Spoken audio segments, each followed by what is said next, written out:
일단은 이제 경험의 가치 얘기를 많이 하셨고 데카르트도 마찬가지 골방에 있다가 세상에 나갈 결심을 20 대에 한 거잖아요. 내가 뭔가를 하겠다고 생각하고. 그래서 인제 세상으로 나가 가지고 인제 9년 동안이나 이렇게 별다른 목적 없이 관찰자 입장에서 이렇게 사람들을 관찰하고 경험하고 사실 어느 순간에 우리도 비슷해요. 성숙하면은 '전 세계로 한번 가고 싶다.' 이런 생각 좀 들지 않습니까? 근데 실행에 옮기는 게 참 어렵죠. 이 터전이라는 게 딱 있어 가지고. 그래서 결혼하기 전에 이렇게 해야 돼요. 딱 뿌리를 딱 박아 놓으면 책임이라는 게 있어서 이게 참 어려운 일이고 그래서 20대 아이들 세상 돌아다니라고 권면해 주는 거는 좋은 것 같고 10대 청소년들이 돌아다니려면 부모가 같이 가야 되잖아요, 법적으로. 그쵸?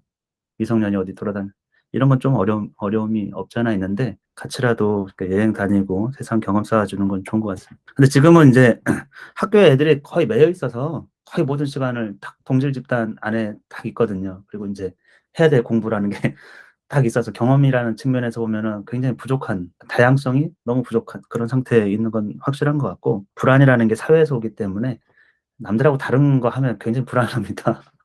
길에서 딱 벗어나면 왜냐면 우리도 어차피 미래를 모르기 때문에 이 길로 가면 어디로 가는지를 모르잖아요. 막연하잖아요. 그래서 불안함은 있는데 그래서 데카르트가 특별한 것 같아요. 이 시대에 이러고 가잖아요. 엄청 남들이 뭘 했을 것 같아요 제 생각에 친인척들이.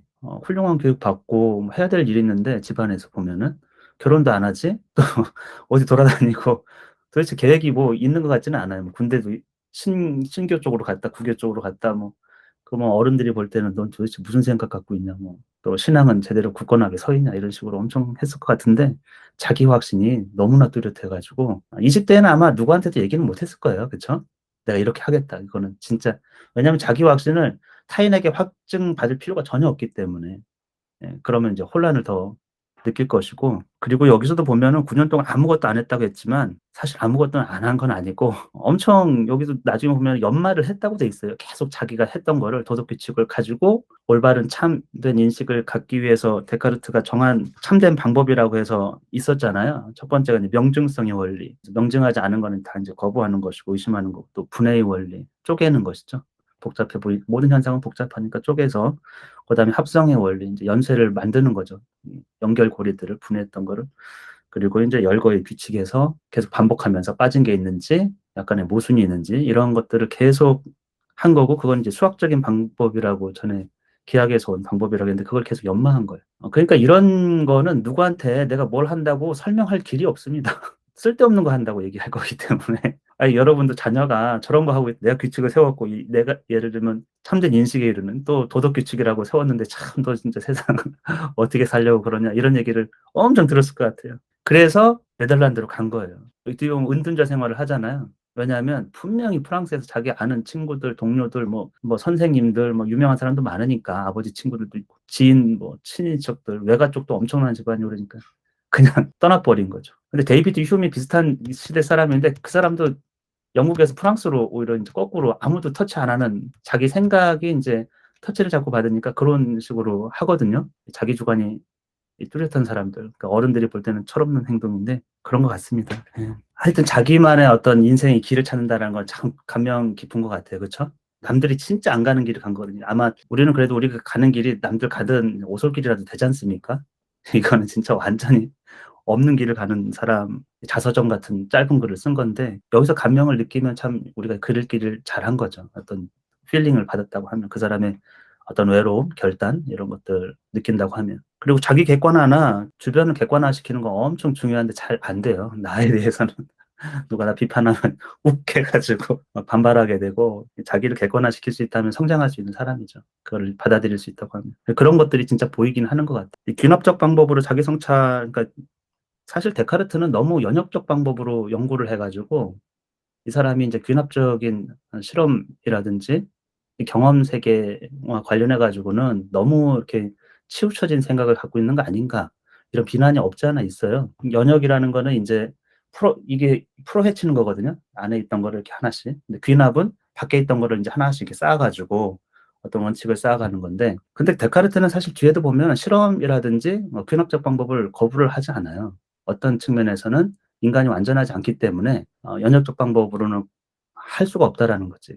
귀납적인 방법으로 우리가 연역했던 걸 또 증명할 수 있다. 이게 인제 과학 정신이거든요. 지금 말하는 게 우리가 이론이 있어요. 근데 그 실제 세상에서 구현이 안 되면 증명됐다고는 안 수가 있어요. 과학에서는 예를 들면 아인슈타인이 뭐 상대성 이론 중에서도 뭐 그런 것들이 있잖아요.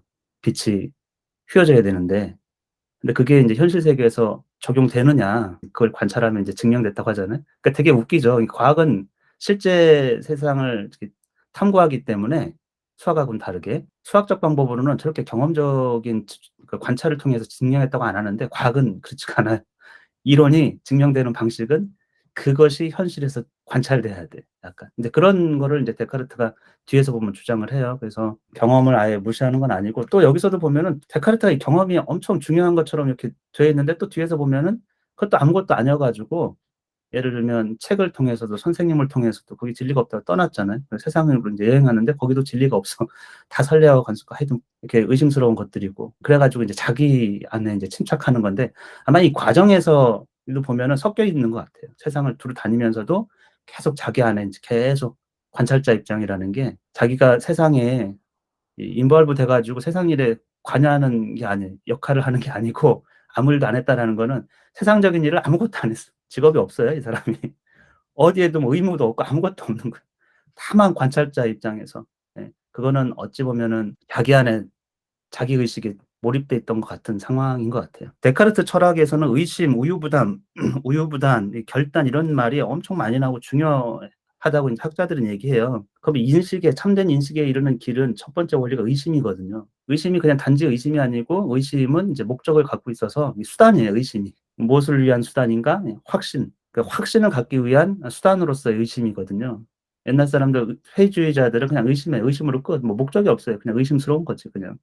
거기서 더 나가려는 어떤 목적이 없는데 데카르트는 어떤 확신을 갖기 위해서는 의심을 해야 된다. 그냥 믿는다 이거는 말이 안 된다라는 것이죠. 철학하고 인제 신학이 섞여요. 그러면서 이성의 활용이 엄청 중요해져요. 신학이라는 게 학문이기 때문에 전에는 진짜 이게 학문으로서 뭘 다루고 연구한다는 것 자체가 성립이 안 되는 건데 인제 그렇게 이제 그게 인제 토대가 인제 아리스토텔레스 철학이고 그렇게 해서 이성을 활용해서 텍스트를 분석하고 신의 뜻을 알 수 있다, 알아갈 수 있다 이렇게 인제 철학이 발전하고 인제 데카르트는 거기에 더 나가서 그 철학의 근거가 인제 전혀 없기 때문에 아리스토텔레스 철학이 그래서 이제 새로운 철학적 체계를 세우려고 하는 것이죠. 데카르트는 그래서 여기서는 완전히 이분법으로 나눠요. 우리 49 쪽에 보면은 신앙의 진리 이걸 별도로 놨거든요. 그다음에 이성의 진리 이거를 인제 늘 데카르트는 신앙과 이성, 은총, 은혜의 빛 그것과 이성의 빛 이걸 다 분리해 놨어요. 그래서 그런 영역에서는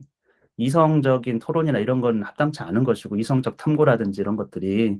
근데 그렇지 않은 자연 세계를 탐구할 때는 이성을 활용해 가지고 할 수 있다. 데카르트 이후로는 자연 현상에 대한 어떤 해석에 대해서 종교적 비난을 그렇게 받지는 않습니다. 또 이것 때문에 데카르트가 엄청 또 비난을 받아요. 신의 존재 증명 뭐 이런 거 하고 있어 가지고 자기가 그런 부분에 대해서는 분명히 따로 떼어 놓고 이렇게 해 놓는데도 신의 존재 증명을 하게 되는데 그 하게 되는 결정적 계기가 자기 철학을 위해서 철학적 토대를 마련하기 위해서 신을 이제 끌어들였다. 이런 이제 비난을 엄청 받게 되는 거고 데카르트의 그 신은 아브라함과 이삭과 야곱의 신이 아니다는 거예요. 그의 신은 자기 철학을 위한 신이다. 이제 이런 비난을 받게 됩니다. 인식에 이르는 거는 이제 우리 목적은 확신인데 확실한 알미인데 근데 그 수단으로서 의심이라는 거를 이제 하나 넣고 그래서 확신과 의심 데카르트는 이거 중요한 주제이고 그러니까 인식에 있어서는 그렇다라는 거예요. 인식. 우리 인식. 그리고 인제 거의 데카르트는 약간 이분법적이에요. 인식의 영역이 있고 행위 영역이 있어요. 삶의 영역들. 행위를 해야 되는 거니까. 행위 영역에서는 이제 결단과 우유부단함이 대비된 개념이 우유부단함을 인제 피해야 되죠. 확신과 결단의 차이. 그러니까 행위 자체가 그래서 우리 도덕 규칙 두 번째에서 봐도 하여튼 결정한 것에 대해서는 확실한 것으로 믿고 인제 참이라고 생각하고 하라는 거잖아요. 절대 후회 없이. 그게 우유부단함과 후회를 낳지 않도록 자기 이성을 최대한 활용해 가지고 판단하고 그 판단이 확실치 않더라도 그 확실치 않음을 우리가 이성으로 깨달았다라는 거죠, 그 결론이. 일단은 데카르트가 세상을 돌아다니다가 인제 은둔하게 된 계기를 여기도 썼어요. 자기의 터닝 포인트이기 때문에 그런 순간에 대해서 자기 이야기를 썼는데 일단 자기에 대한 소문이 돌고 있기 때문에 이제 부정확한 소문이고 이게 인제 주석에 보면 특정인을 지목한 것 같긴 한데 왜 데카르트가 보면은 뜬소문이죠, 자기에 대한. 그렇게 해 가지고 자기 생각보다 빨리 철학적 토대, 학문의 토대를 세우는 쪽으로 이제 지필 작업에 하려고 그렇게 은둔을 한 것이고 인제 그렇게 인제 8 년을 보내 가지고 이 책을 쓴 거 아닙니까? 그전에 책을 쓰긴 했지만 출판은 안 됐었고. 그들이 무슨 근거로 그런 생각을 했는지 알 수가 없다. 그 얘기는 뭐냐면 무슨 계획이냐면 철학의 토대를 세우겠다. 그게 인제 선례들이 있었는데 뭐 예를 들면 베이컨 같은 사람들이에요. 근데 뭔가 좀 미진하고 실패했다고 데카르트는 보고 있고 시대가 막 요동하는 시대에 천재들이 우후죽순 생기고는 있는데 이제 그러면서 데카르트가 뭔가를 인제 지금 뭐 하고 있다. 뭐 하여튼 대단한 사람 하나 나왔다 이런 것 같아요, 제 생각에는.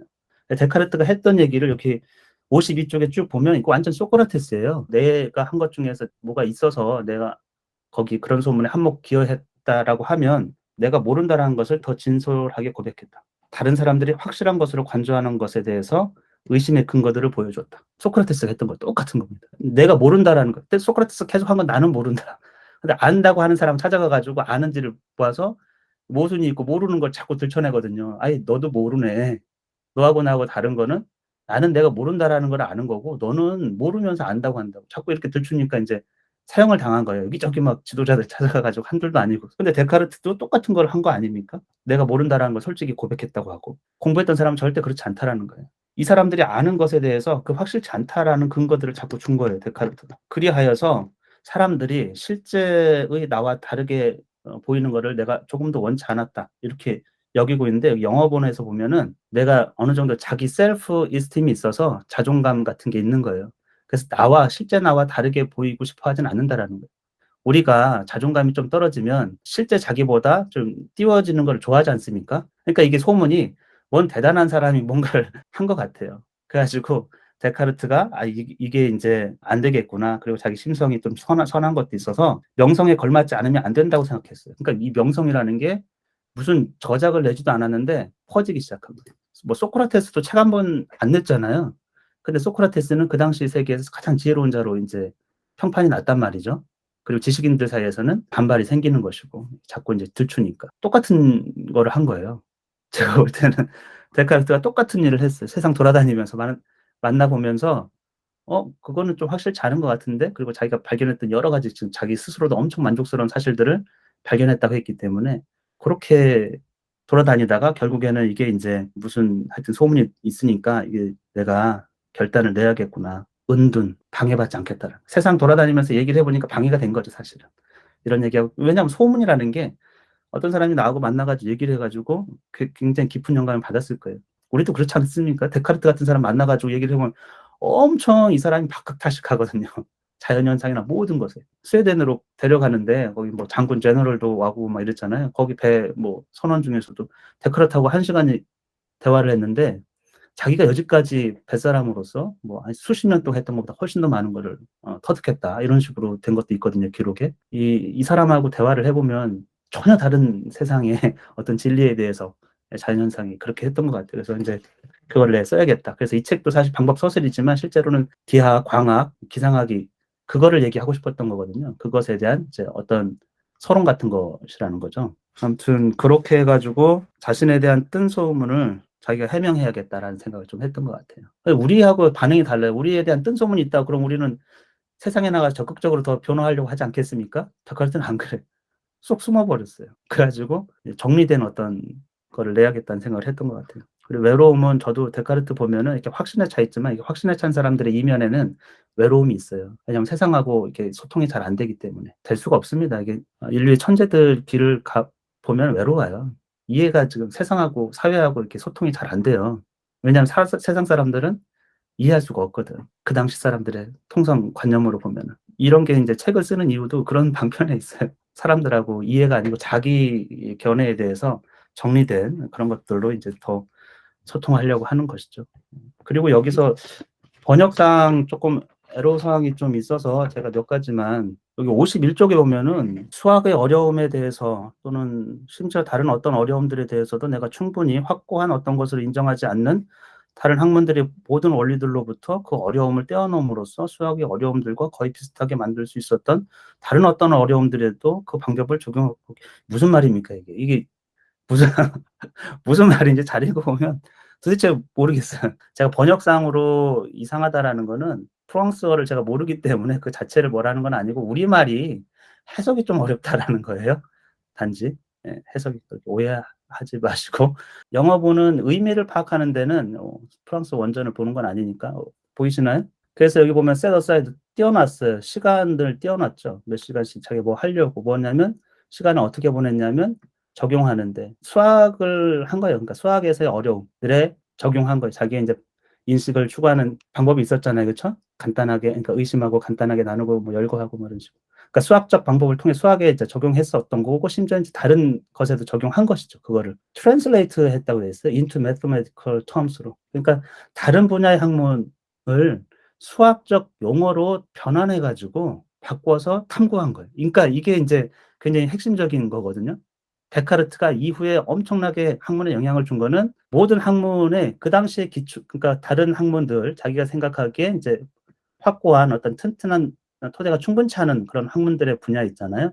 그런 것들의 어떤 원리들을 다 버려 버렸어요. 리무브 시켰어요. 왜냐하면 뭐 모든 학문들이 다른의 어떤 용어를 가지고 뭐 체계적으로 정리를 했지 않습니까? 근데 데카르트는 그걸 다 버려 버리고 의심스러운 것들은 그리고 수학적 용어로 대체해 가지고 연구를 한 거예요, 자기 방법을. 사실 자기 방법이 수학에서 왔고 그런 방법 근데 거기에다가 노테이션을 텀을 그러니까 수학적 용어로 이렇게 번역을 한 거예요. 수식이나 수학을 이용해 가지고 이게 인제 엄청 탁월한 그전에는 뭐 의학을 하는데 수학이 있었겠습니까? 뉴턴이 나와야 그런 게 돼요. 그전에 천문학도 사실은 정확하게 명증적으로 수학적 표현이 없습니다. 그냥 그런 주장을 하는 것이고 수학적으로 증명한 바가 없는데 이 아이디어 그리고 뒤에 인제 데카르트가 광학에서 수학적 방법을 써요. 표기에도 그렇게 쓰고. 그 예를 보여준 거예요. 그게 그대로 인제 뉴턴 같은 사람한테 영향을 엄청 준 거거든요. 근데 데카르트가 더 많은 거를 수학적 방법으로 했던 거를 출판하지는 않았고 요 책을 통해서 인제 기하학이나 광학이나 이런 걸 통해 가지고 그 방법을 제시했다고 여기도 나와 있고 그것이 인제 일부 천재들에게는 엄청난 영향을 준 겁니다. '아 이렇게 자연현상에 대해서 수학적으로 처리할 수 있구나.' 수학은 전에는 그냥 수학적 대상만 아주 추상적인 세상에 없는 원을 삼각형을 세상에는 그런 삼각형 없잖아요, 사실은 어떻게 보면은. 근데 그게 뭐 데카르트 혼자 한 건 아니고 이전의 수학자들도 기계학 같은 데서는 수학적 원리를 좀 썼기 때문에 근데 영향력은 데카르트가 인제 월등했던 것이죠. 예, 좌표 체계도 만들고 이렇게 자연 탐구에 있어서 모든 학문의 기초를 수학적 용어로 translate 했던 것이죠. 오늘은 일단은 여기까지 할까요?